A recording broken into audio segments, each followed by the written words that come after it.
Kerlingas. Žaidimas su trupučiu ledo, akmenimis, trynimu ir rėkimu.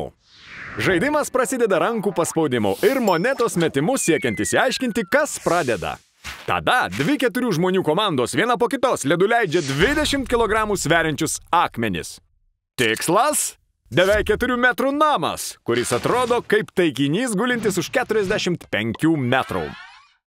Kiekviena komanda pailiui leidžia 8 akmenis ir ta, kurios akmuo bus arčiausiai centro žaidimo pabaigoje, laimi taškus. Tai kartojasi nuo 6 iki 10 kėlinukų, kurie vadinami endais, kol viena komanda nugali. Viskas juk taip paprasta. Bet ar tikrai? Kiekviena komanda turi kapitoną, vadinamą skipu. Kaip generolas kovos lauke, skipas sprendžia, kur taikyti akmenys, kad užtikrintų komandos pergalę.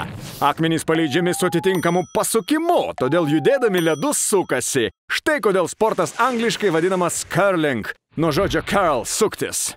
Kiekviename kėlinuke žaidėjai gali pastatyti saugus, kad užblokuotų namus, statyti į namus, bandydami pelnyti taškus arba išmušti priešininkų akmenis.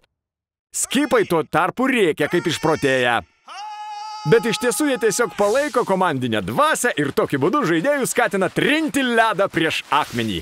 Trinimas gali smarkiai pakeisti tiek paleisto akmens greitį, tiek kryptį.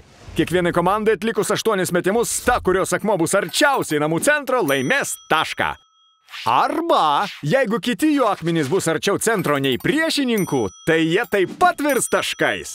Sužaidus visus kėlinukus, komanda, kuri surenka daugiausiai taškų, laimi. Neskaitant dar kelių šimtų nuostatų ir taisyklių.